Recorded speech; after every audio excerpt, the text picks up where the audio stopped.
ស្រស់ស្រាយដែរគូនៅពេលដែលយើងបំពេញការងារឲ្យបានទៅមើលទេសភាពបែបហ្នឹងក៏ដូចជាស្រូបយកខ្យល់អាកាសបែបហ្នឹងគឺល្អមែនដែរឥឡូវនៅខាងក្រោយនោះមានតារាងបាល់ទៀតខាងទើបតែសម្ពោធថ្មីតាក់ទងជាមួយនឹងកីឡាជាច្រើនដែលបងប្អូនអាចចូលទៅមើលបាននៅជិតមុំទី1នេះតែឲ្យវាបានហក់ជើងតាមលីចឹងដែរគឺវាហក់សំដៅទៅរកកន្លែងដូចខ្លួនមើលទៅវាហាក់ដូចជាទីតែសម្រាប់ការសម្ដែងទៅក្នុងពេលវាធ្លាក់ទៅដល់ខាងក្រោមមានទីដាក់ខ្លួនដែរសម្រាប់គ្នានេះវាហាក់ដូចជាទីតបទៅនឹងការអភិវឌ្ឍរបស់វានឹងហើយវាបានទៅយកដៃរបស់ខ្លួនឯងទៅបាភ្លើងដែលទៅពេញទៅក្នុងនោះជាពេលហ្នឹងទឹកថៃក៏បានចូលនឹងជាថាទៅលើបាតដៃស្ទៀននំកន្លែងគេលក់សម្លាញ់ចង់ដឹងថាមានបងប្អូនរបស់គ្នាខាងណាខ្លះដែលស្នាក់នៅខាងតាខ្មៅចាំជួយខមមិននៅខាងក្នុងវីដេអូនេះផងចង់ដឹងថាខ្មៅមានស្ថានភាពឬក៏ផ្លូវអាប់ដេតដល់កម្រិតណាអីហើយចាត់តងជាមួយនឹងការរស់នៅរបស់បងបងទាំងអស់គ្នាដែលជាអ្នកខាងតាខ្មៅប្រែប្រួលយ៉ាងម៉េចហើយទៅតាមដានវីដេអូទាំងអស់គ្នានៅក្នុងតាមដានកម្មវិធីទាំងអស់គ្នានៅក្នុងវីដេអូមួយនេះ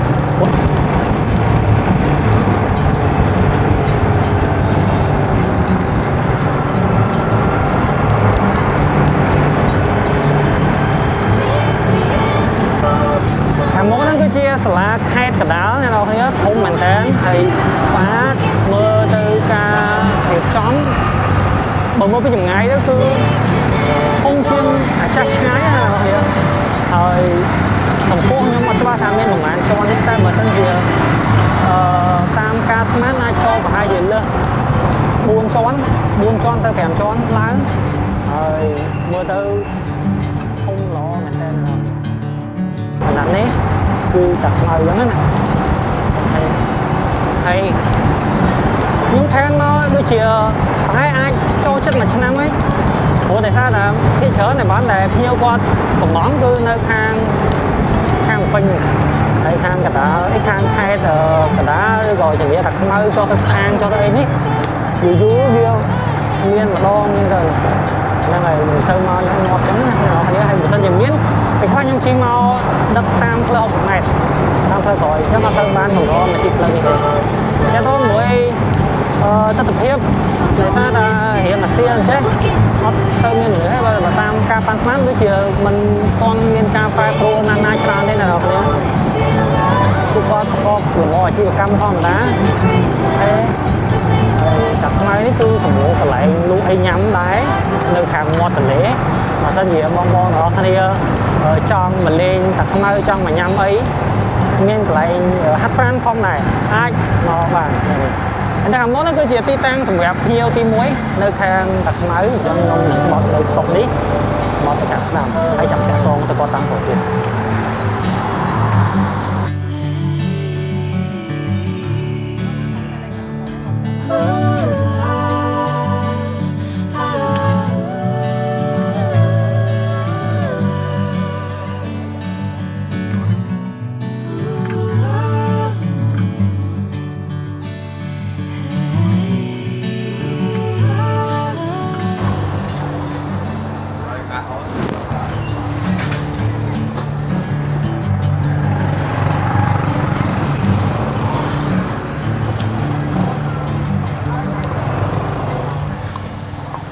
បងសួស្ដីបងតែបងណាលាសិនបង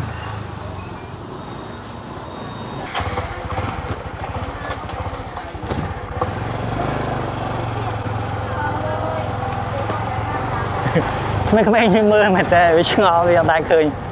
តែខ្ញុំមិនដែរឃើញខ្ញុំមិនដែរឃើញអីណាគ្នាអាចជាមនុស្សថ្មីឬក៏អ្នកដឹកអីវ៉ាន់អីចឹងណា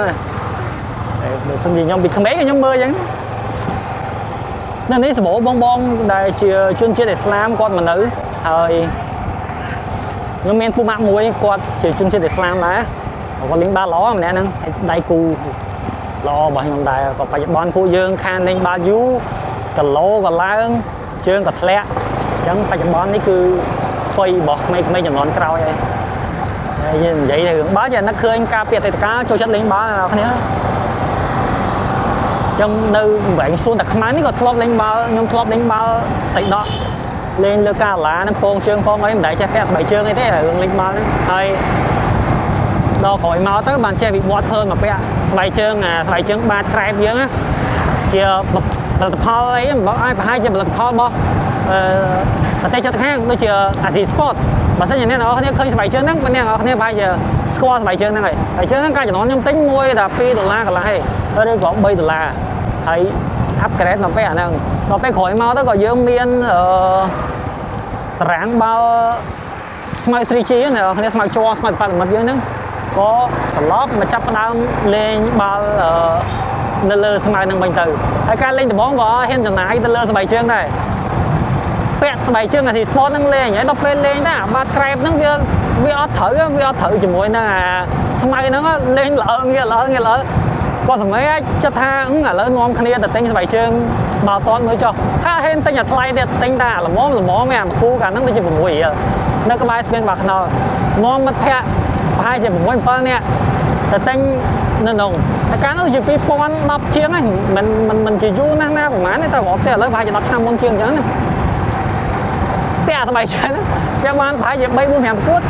លហែកពាក់បាន3-4-5គួតលហែកតក្រោយមកទៅបើអភិវឌ្ឍមកពាក់ស្បែកជើង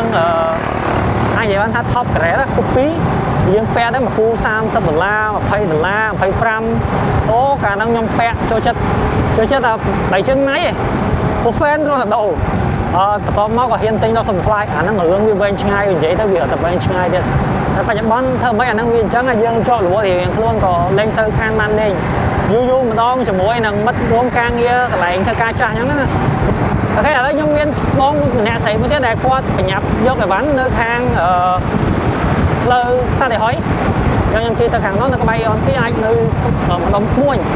តាមពេលខ្ញុំទៅដល់ខ្ញុំចាក់ទៅម្ដងទៀតដោយសារតែភ្ញៀវខ្ញុំពេលច្រើនពេលមិនពេលច្រើនអាចនិយាយបានថាភ្ញៀវខ្លះខ្ញុំផ្ដល់អាទិភាពឲ្យគាត់ពេលខ្លះបើសិនជាគាត់រវល់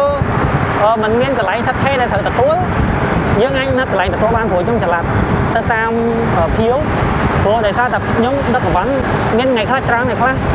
តិចចឹងទៅបើសិនជាតិចខ្ញុំអាចលេខលោកជូនគាត់បានតែបើសិនជាច្រើនធ្វើអញ្ចឹងអត់បានទេគឺច្បល់ទាំងយើងច្បល់ទាំងភ្ញៀវយើងខកសន្យាមួយភ្ញៀវធ្វើឲ្យភ្ញៀវប្រព័ន្ធមុខមកយើងពិបាកចិត្តជាមួយនឹងសេវាកម្មជួបគ្នានៅ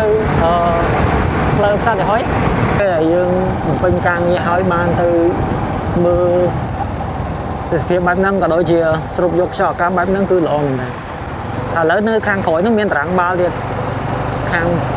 ទើបតែសម្ពោធថ្មីតាក់ទងជាមួយនឹងកីឡាជាច្រើនដែលបងប្អូនអាចចូលទៅមើលបាននៅទីក្រុងទី1នេះតែអត់ទីតាំងទេណាខ្ញុំទៅនិយាយបត់គាត់លើផ្លៀងទៀតហ្នឹងអញ្ចឹងបងកន្លែងគេឲ្យទៀតរបស់របស់ឡើងធ្វើរួមជាមួយនឹងការខែដំបងទីខែបានទៅខែនោះក្មេងនេះក៏លូតចុះពីលើខាងទៀតហើយជាក្មេងនេះគឺខាងក្រោយជាខាងក្រោយចូលមកវិញគ្រាន់តែទីមួយដៃក៏ប្រាប់តែវិទ្យារបស់អរិយយ៉ាងទៅក្នុងវត្តលាក់ចូលទៅក្នុងភ្លើងតាមតរបស់នេះគឺបានទៅជាក្នុងមានទៅព្រៃក៏ហើយខាងខ្លួនខ្លួនមកទៅគឺវត្តទីហើយទៅទៅចូលប្រកបដោយវិទ្យា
lẹ mau theo nào nè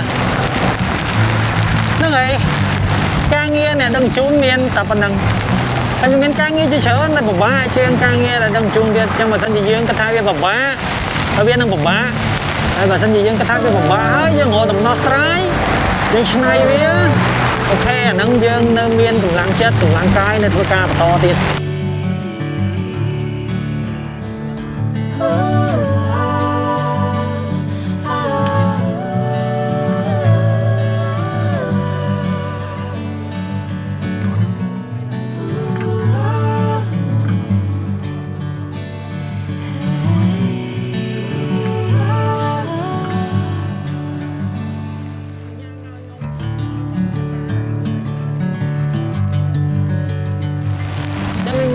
แต่บอกว่าชิ้นนี้คือรอบร้อยดองเหมือนกัน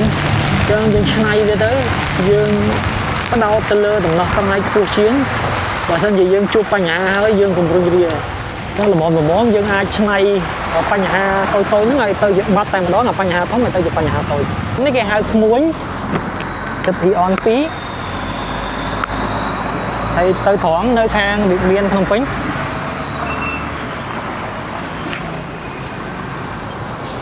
cho nhung mà đó lấy xong tê ta còn kì sao alo chị về số bọn dạ mà con này nó ngay bọn cả lại bóng muôn này nó concrete những mến thầy bọn ok bọn bà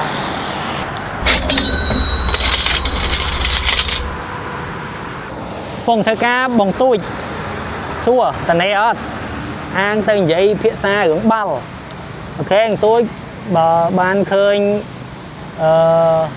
video này hơi trong phép tha lợi nhung phun đặt văn toàn bàn tới tế và hai chị phê phật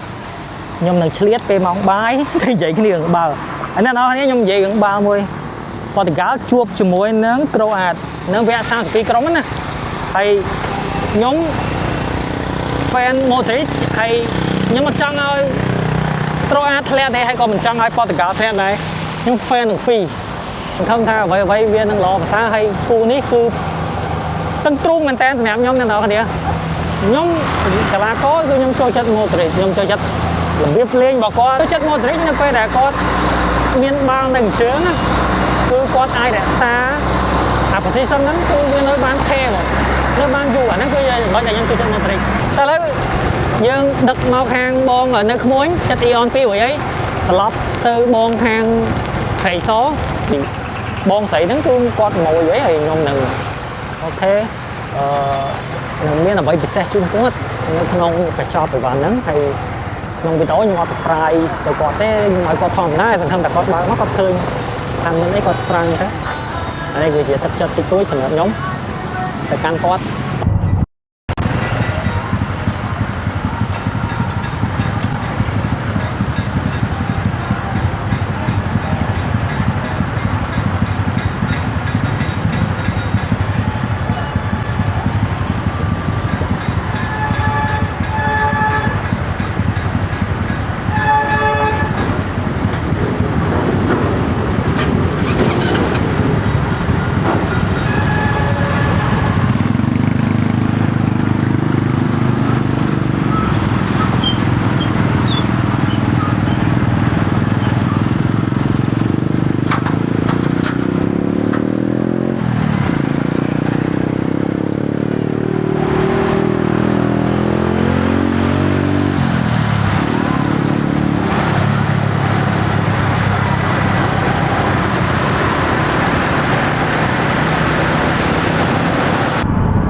ở đây bọn nhung đất ở bạn này kêu càng một cái bụng để nó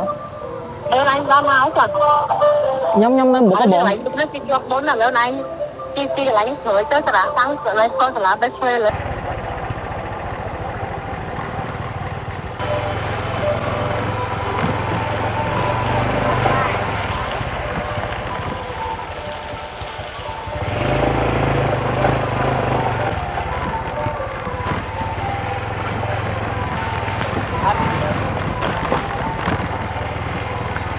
thế là sao ta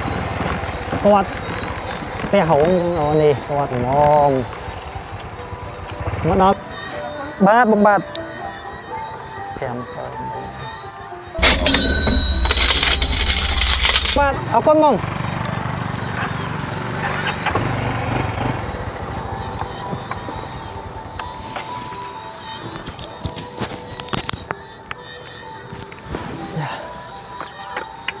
đùa càng mấy bạn mấy chục bông khó mà né quát stress nào hay có stress hay có khi đôi nhông ná có tập lé có ao thành nhà bá vài giờ không có phong bóng nhông mấy nhông phen này mình ta vài giờ ai giờ ai cho cái này tại nhông mưa to nhưng khơi là to thì thế có thì thật bạc rồi chẳng nông bên đó đấy xua lấy cái bom hót nên việc bom tới nhà chui thằng mình nông bên đó đi nữa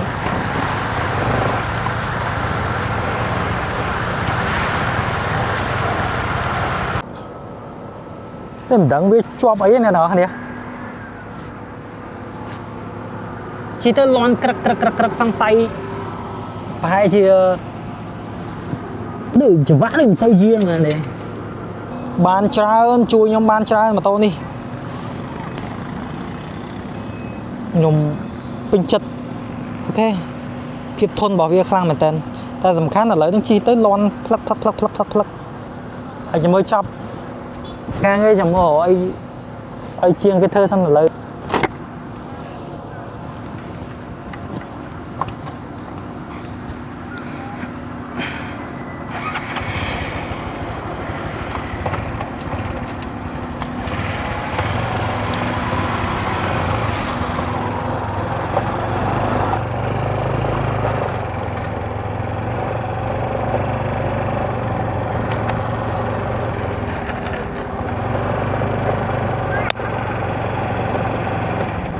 ngay này rồi nhé đi cứ lời chip món khang khỏi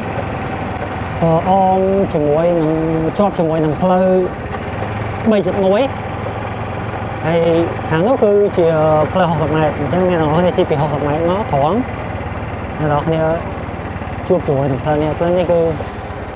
bây giờ các lo mình tên này đó nha bây lời cái thường con hơi một hồi phía rối còn mình tay chân anh mà coi lên mang nó phải để hơi một phía rối nhưng mà ai coi chẳng mà đấy cô đại sao tập lơ kết với thằng nào tôi cây chấm nè thề ngu thấy nhớ mấy sợ là chẳng những ai mà coi lên nhận bàn tay thằng nó bên nhông tay nhông hai giờ đang tới nhông nhăn tập lâu hết nhông tập tè nhông được trong ca nghe tập hối để văn hết thấy bàn nhông thì do phụ sai nhông không phần nhẹ nó theo mà tự thân cùng tại sao này đi như thầy hơi thở biết thế nó fry mình tên nào rồi